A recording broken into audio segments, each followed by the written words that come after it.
What's up, Taiwan? I'm Jeremy Olivier with news from here in Taiwan and around the world. U.S. President Donald Trump seems sure China won't attack Taiwan while he's in office. That's what he said in a new interview.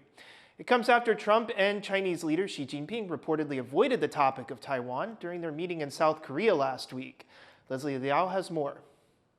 China will never do anything against Taiwan while I'm president, and if they do, they know what the consequences are. That's essentially what U.S. President Donald Trump told reporters in an interview with CBS shortly after his meeting with Chinese leader Xi Jinping in South Korea last week. Have a listen. They understand what's going to happen, and he has openly said, and his people have openly said at meetings, we would never do anything while President Trump is president, because they know the consequences. Trump's comment comes after he said that Taiwan did not come up in his meeting with Xi Jinping, something Chinese press releases on the meeting also say. Their meeting on the sidelines of the APEC summit last week was meant to ease trade tensions between the two sides, but there was speculation that Taiwan could come up in the talks, as China claims Taiwan as its territory, and some expected Beijing might use the trade negotiations to further that claim, especially since the U.S. is Taiwan's biggest backer and defense supplier. This isn't anything new. The U.S. has long maintained strategic ambiguity on the topic of Taiwan, often refusing to commit solidly to defending the country if China ever attacked. Trump has followed suit, only ever saying that Xi Jinping has said that China would not invade Taiwan while he's in office. However, the mention of consequences is relatively new. But speaking at a geopolitics forum in Taipei on Monday, Taiwan's former representative to the U.S. says Taiwan should not get complacent. 但是会不会为了彼此双方的一个可长可久的一个竞赛呢，进入一个新冷河 （New Cold Peace） 可能？那么在现在的这个样子的主客观局势里面呢，我们不可以太多的，我个人认为不可以太多的自我设限，尤其在新的格局里面呢，台湾应该出声。 So Stanley Gao suggesting there that China-U.S. trade tensions could take a long time to resolve, but that Taiwan has an opportunity to be more assertive despite these pressures.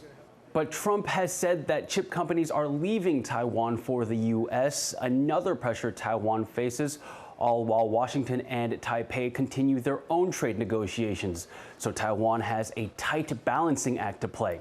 Alex Tun and Leslie Liao for TaiwanPlus. Taiwan is doing all it can to speed up deliveries of U.S. arms. That's according to Defense Minister Wellington Koo, who says the U.S. side has also set up a special office for certain weapons orders. 主要的武器装备的案项大概就25案嘛，那有些在交易的期程当中，有一些都有提前交易的状况。那这3个案项的部分，我想我们也会加速来进行这个履约的督导。那美方也成立专案办公室。 Koo was speaking to the legislature about delayed deliveries of F-16V fighter jets, glide bombs, and torpedoes. The jets alone cost more than $8 billion and were originally scheduled for delivery by the end of next year. The ministry says the manufacturer is currently running the assembly line 20 hours a day to overcome delays.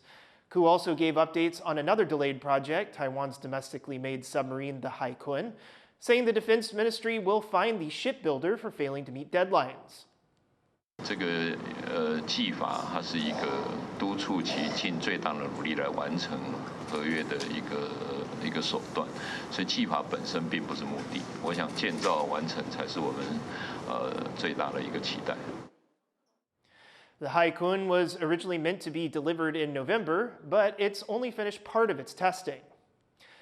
U.S. Defense Secretary Pete Hegseth is headed to South Korea on the latest leg of a tour aimed at reinforcing America's focus on a delicate region. From North Korea to Chinese activity around Taiwan and the South China Sea, there's plenty for the U.S. to watch closely. But it's not the only country taking action in Asia. John Van Trieste has this regional defense update.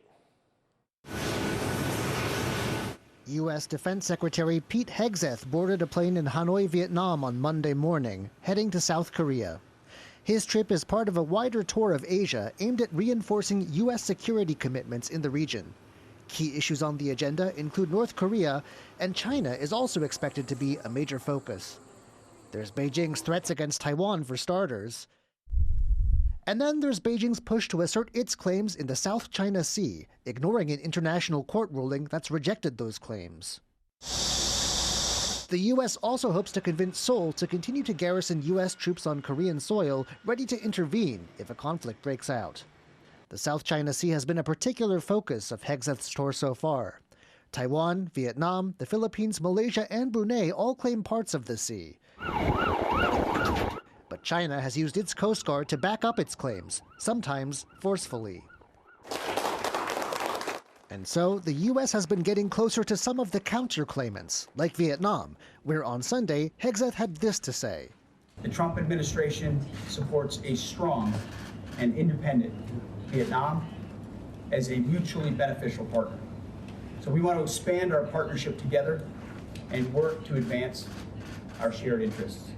With China in the background, the U.S. is starting to supply Vietnam with military hardware, and Vietnam hopes more will come, easing a reliance on Russia for arms. The U.S. Secretary of War's visit to Vietnam holds significant importance, coinciding with the 30th anniversary of diplomatic relations and reinforcing the comprehensive strategic partnership for peace, cooperation, and sustainable development, as well as deepening bilateral defense ties between the two countries.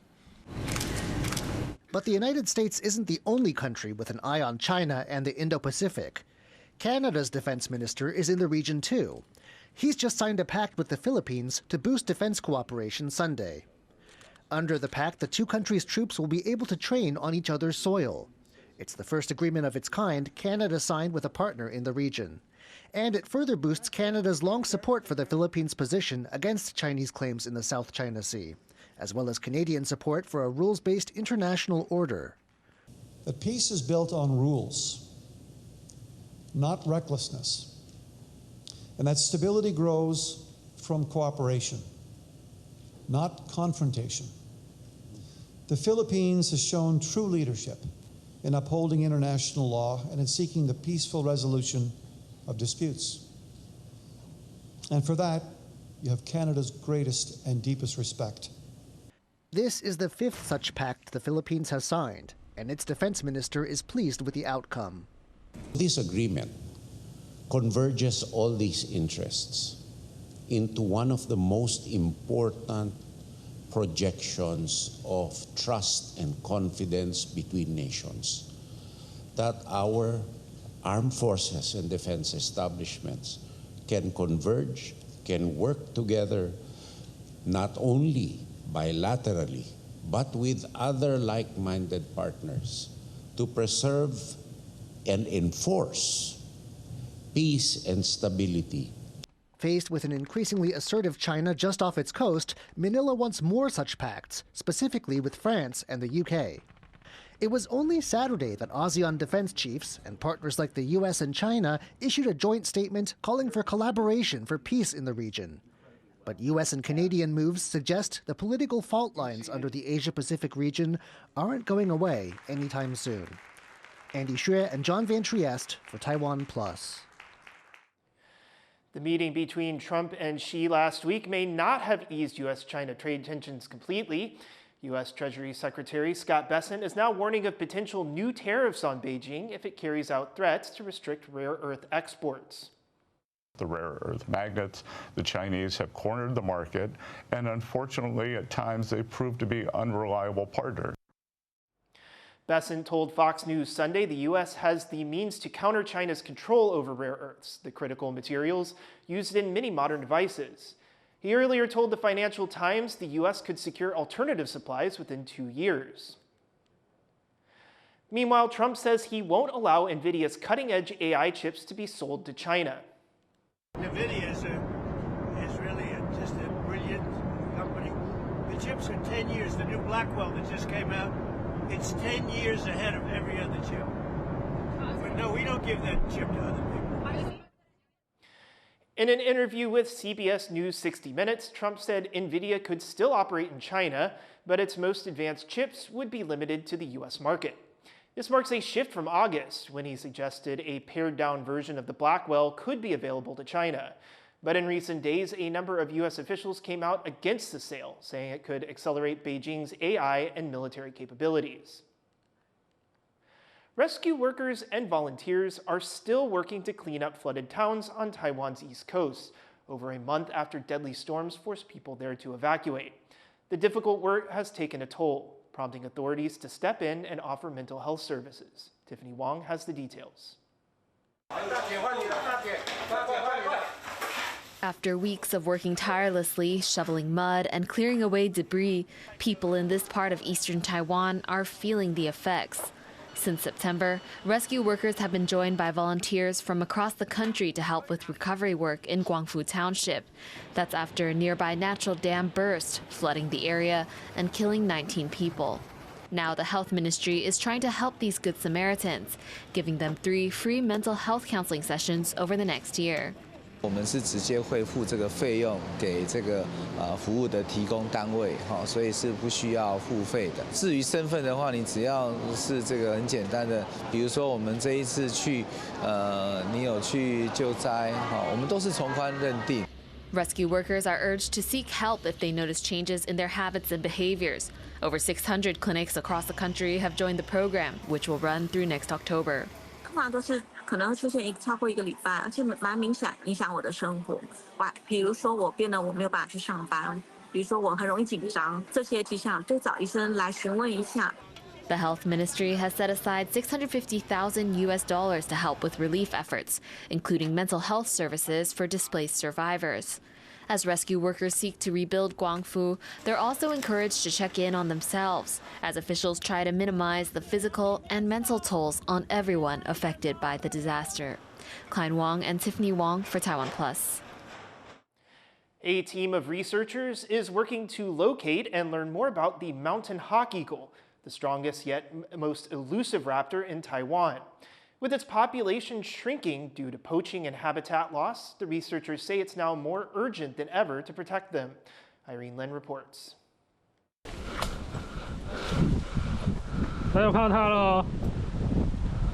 Climbing the tree for a close-up look at this fledgling mountain hawk eagle, the most powerful raptor in Taiwan. A team from National Pingtung University of Science and Technology has been trying to track down the elusive bird for years. After numerous visits in the mountains of the northeastern county of Yilan, the team finally located a new nest and attached a satellite tag on the bird inside. 就是可以知道幼鸟离巢之后，它的活动范围、它的走的路径是怎么样的状况，对，然后离巢的存活率是怎么样。 Native to the central mountain range that stretches north to south in Taiwan, the mountain hawk eagle has historically been a status symbol for some indigenous nations, mesmerizing people with its majestic build and feathers, which have a signature triangular pattern that disappears once it matures. But as commercial demand for its feathers grows, its population has dwindled to around 1,000 due to poaching and habitat loss. That's why the team is keeping track of each of the tagged birds to learn more about how to protect the species. 这个是7月23以后的点位，它可能就是在整个山谷里面都有可能到处活动。Mountain hawk eagles fly only about an hour a day, and their habitat sits deep in the mountains. As the team carries on the research, humans may learn how to be more respectful of the species and the space we share with it. Liang Lian and Irene Lin for TaiwanPlus. Taiwan's top badminton pair have secured gold at the 2025 Hylo Open in Germany over the weekend. Ranked 21st in the world, the men's doubles team, Wang Qilin and Qiu Xiangjie, defeated Indonesia's duo in the final. Wang and Qiu have been playing together since the 2024 Paris Olympics. They also claimed the men's double title at the Yonex Taipei Open this May.